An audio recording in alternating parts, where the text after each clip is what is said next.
internet site for irreverent, cool, and entertaining talk programming. It's LA Talk Radio. We say what we want. You're listening to Sports and Life with Cameron Datzker, only on LA Talk Radio. Well, good evening, everybody out there in the world, all around the world. It's been a crazy day today on the news. We're gonna give updates, and what I wanted to mention is, welcome to yet another edition of Cameron's Sports and Life. It's a lot of life we talk about on this show. Is that right? Absolutely. And the sports we always talk about, but we talk about life. We're heard live from the City of Angels, only on LA Talk Radio, Friday nights from 8 to 9 p.m. We got a great show tonight, and I wanted to mention our email is cdatzker@yahoo.com. Also, we have the extreme honor tonight of having the creator of the stealth technology, U-2 and other planes, and the author of Radar Man, A Personal History of Stealth, and his name is Ed Lovick. So welcome, Ed. We're going to put you on mic right now.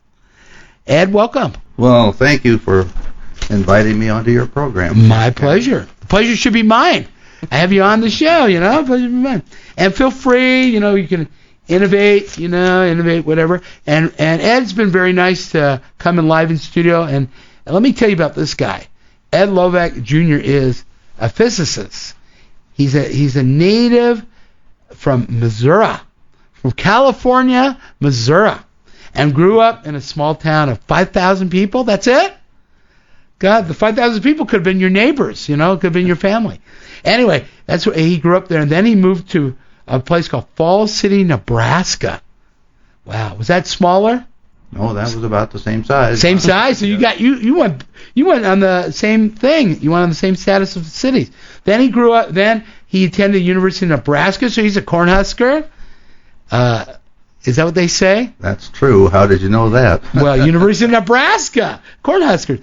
Then he started working for Lockheed Aircraft Corporation in Burbank, California. And then Ed has a career of 5 decades as an engineer, and he's a physicist. This man is very gifted. And also about Ed, I don't want to tell about your age, but this man has lived. Can I say this? Oh, yes. You want me to give your age? Sure, go ahead. 91 years old. Is that right? That's true. 91 years old. Looks fabulous. That's wonderful. And he's here to be with us, so that I'm grateful for his appearance. And also, you are a proud member of our armed forces. In World War II, you served in the Navy during World War II. Is that right? That's true. Hey, man, I get my information right. And he served, and I wanted to mention that Ed served at the Naval Ordnance Test Station in Yonkern, California, which is now the Naval Weapons Test Center in China Lake. That's true. Yes. So let me tell you more of his background, because people say, who is this guy? Ed was instrumental for aircraft, for rocket firing tests, and interpreting test data, as well as he put together electromagnetic theory, which you'll talk about. People say, what the heck is that? He'll talk about that. And I practiced in radio, sonar, and at the Naval Electronics Technical School in Chicago, Illinois. So you moved up in the Midwest. You went from a small town, Chicago, Illinois. So you went big city. As well as studied at the University of Illinois in Champaign-Urbana, Illinois. Wow, you moved up, Ed. I had to keep moving. You got to keep on moving, baby. Anyway, before returning to Lockheed, Lockheed in Burbank, he worked for Northrop Aircraft in Hawthorne, California, when they did have a facility in Hawthorne. I don't know if they still do. I don't know that either. I don't think they do. It's been a while. And he worked on Project 25, and also what I was going to mention, a star tracker device used for use in navigating military aircraft, and worked for the Douglas Aircraft Company, where he designed control circuitry and served as a final checkout supervisor let me read my writing here, Nike missile project, right? Like Nike shoes. He supervised not a different Nike. He supervised several test firings at the White Sands proving grounds in New Mexico, And at Lockheed, he became an avionics engineer. And you probably in that era, probably not many people were called avionics engineers. I don't recall being called an avionics engineer. Well, they put you in your bio as an avionics. Well, it's true, but I don't remember it being called that. Yeah, it was something else. And an experimental design group who designed and built and used special electronic test equipment for testing aircraft.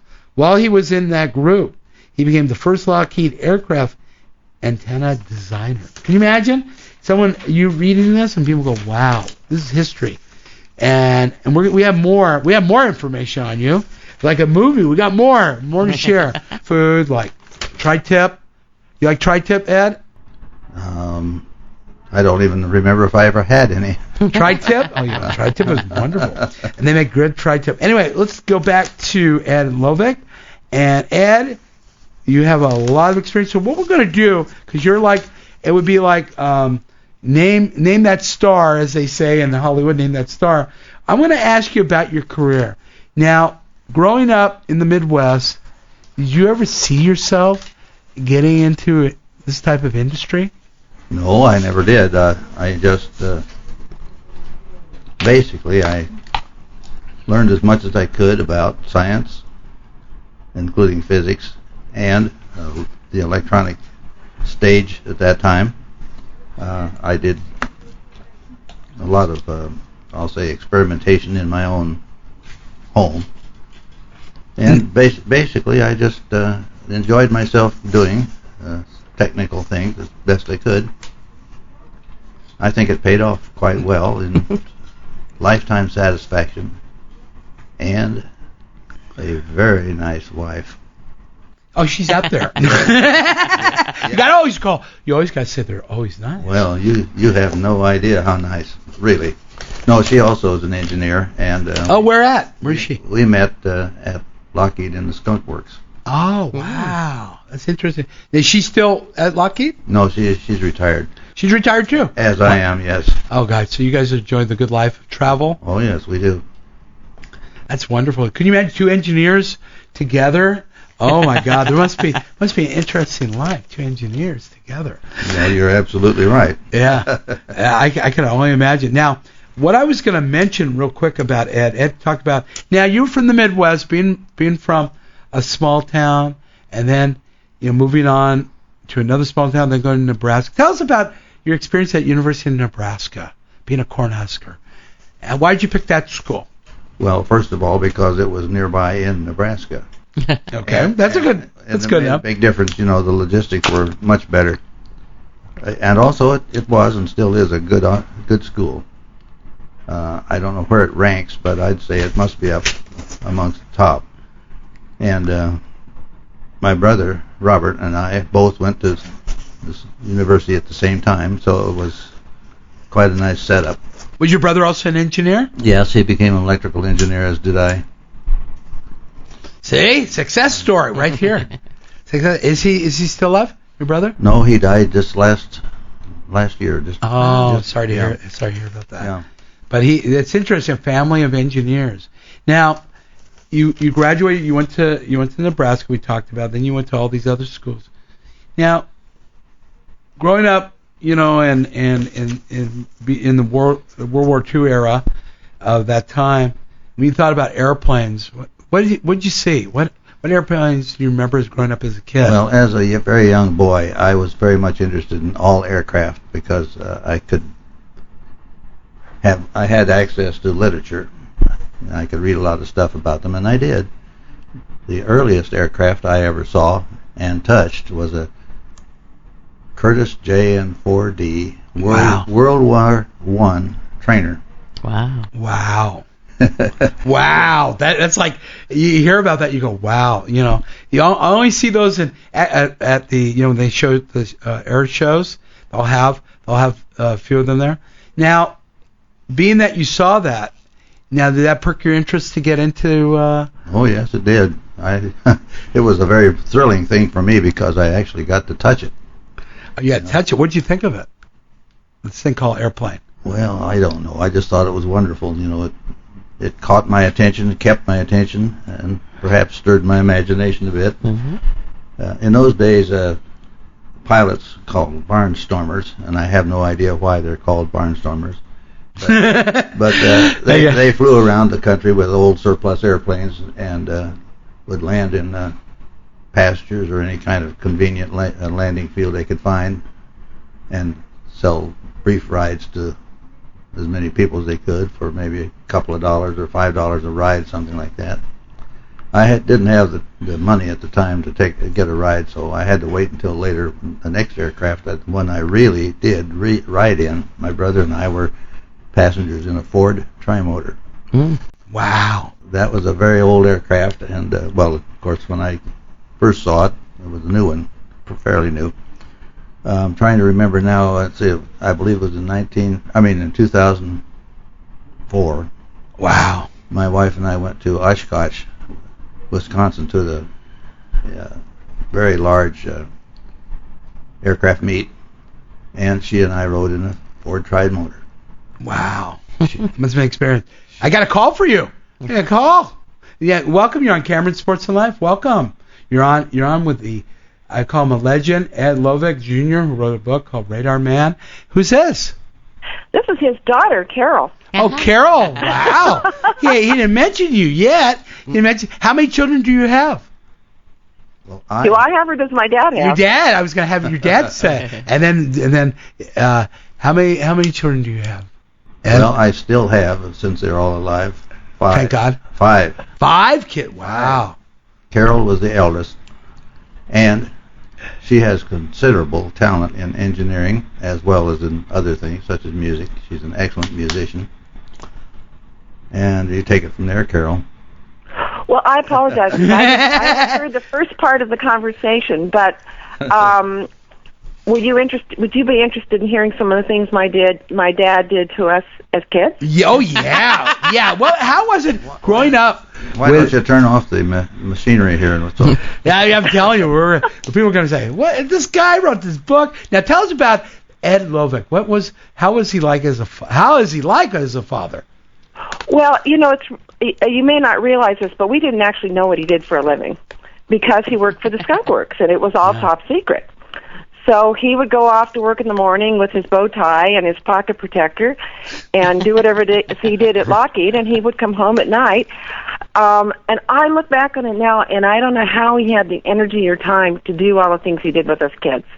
Because he would come home from a business trip. I know now that he was going to the Pentagon and having discussions about the top secret planes that they were doing. But he would come home, and all the kids would pile on the bed, and he would tell us stories. I mean, he did that for hours. I look back, and I think how he had the energy and the wit to do that. But he would remember the stories you told us about Reddy Fox, Brer Rabbit, and Reddy Fox, Dad. Oh yes. Yeah, maybe you can tell our listeners about that. When you got home, you worked. You were in those days. Lockheed, it was a crazy place. Was that Lockheed? Yes. Lockheed. And those days, Lockheed owned Burbank pretty much, and they built the airport. They have everything. And Lockheed had everything. And in those days, they had pretty much the town. They have everyone captive, and they were the big employer. Now, as with your dad, what else do you remember? Were you guys brought up in Burbank?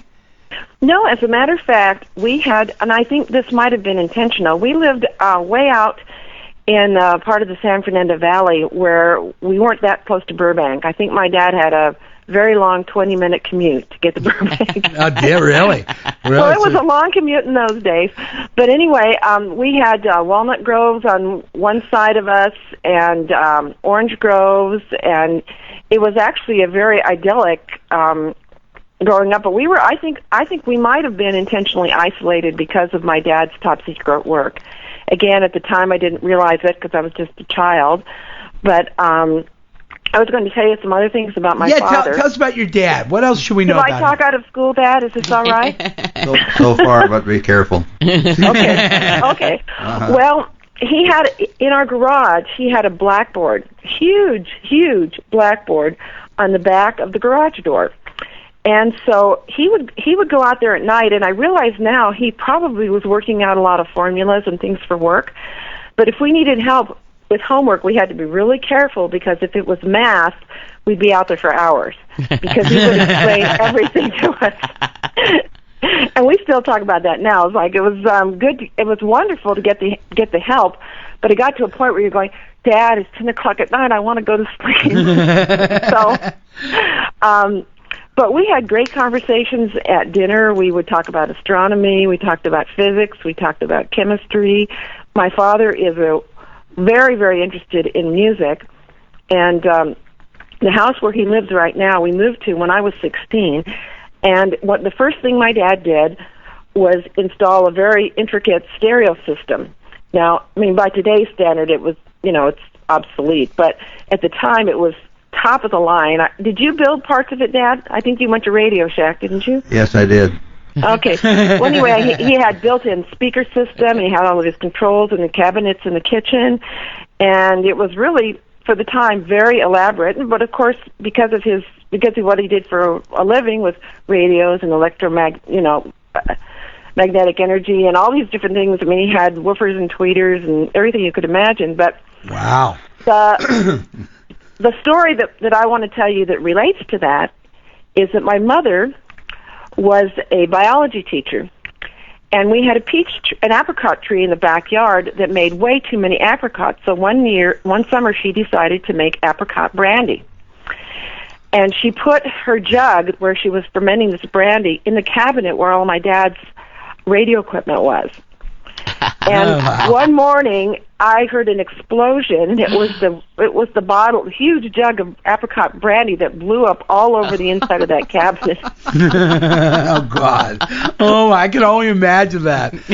Oh, so how was the brandy? Did she ever? Did your mom make it again? No, she never did. She never did after it exploded. Yeah. Now tell us. Yeah. Now you're in the field of engineering. Was it your dad that guided you in?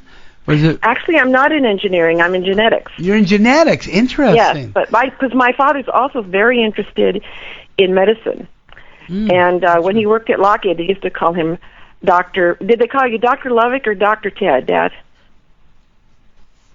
See, I don't remember. I guess it was Dr. Ted. Yeah, because he was very and still is very interested in medicine. And that's really how I got my direction into the field of medicine and genetics. But he used to take me to UCLA, which was quite a drive because it was before the freeway was put in. We drive on Sepulveda Boulevard and go over the hill to UCLA. And they had on the weekends, a lot of times they would have medical lectures, and my dad would take me to those. So cool. He never stops thinking. He's a constant, and yet he's a very kind, nice person. I mean, you would think that he would be a complete nerd, but which he is. But he's a wonderful nerd. Hey, boy, and what now?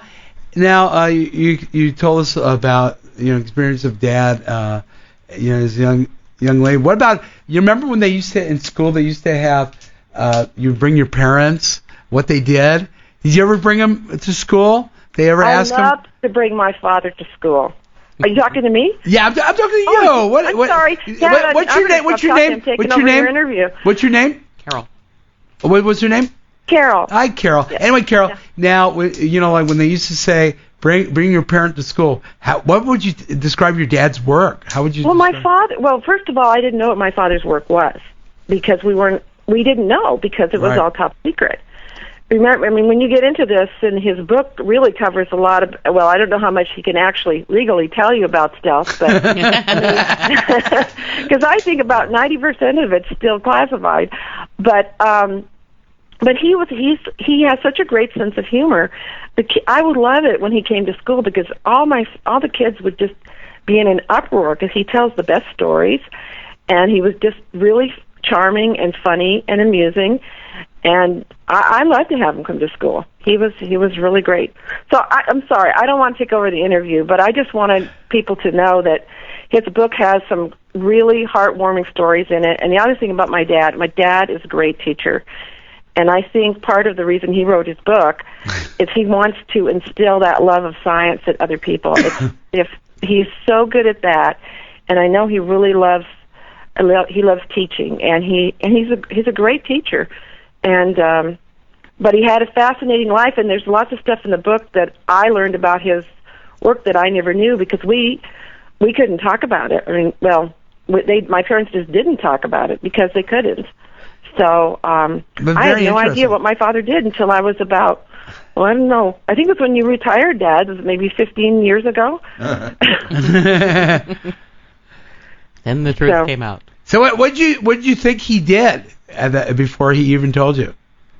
I knew he worked at Lockheed, but I mean that was, and I knew he worked with scientific things because he was always tinkering around our house. Years ago when they first had he had the first color television set in our neighborhood. I'll never forget that. We got to see Peter Pan on television, and every kid in the neighborhood came over to watch our television, and it was on a little screen that was about the size of a laptop computer. Oh, but wow. Maybe a little bigger than that. But it was, that was his field, and so he had that.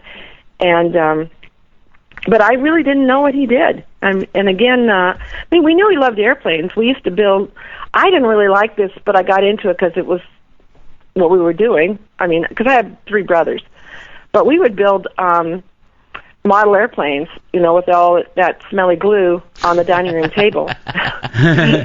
So I got to see I got to learn a lot about airplanes from my dad just from building all those models. And we had them, other people will have a shelf full of little cups or flower arrangements. We had model airplanes all over the house. That's interesting. Now you're in genetics. That's very interesting. Anyway, we got to move on with the call, but thank you so much, sweetheart. Thank you very much.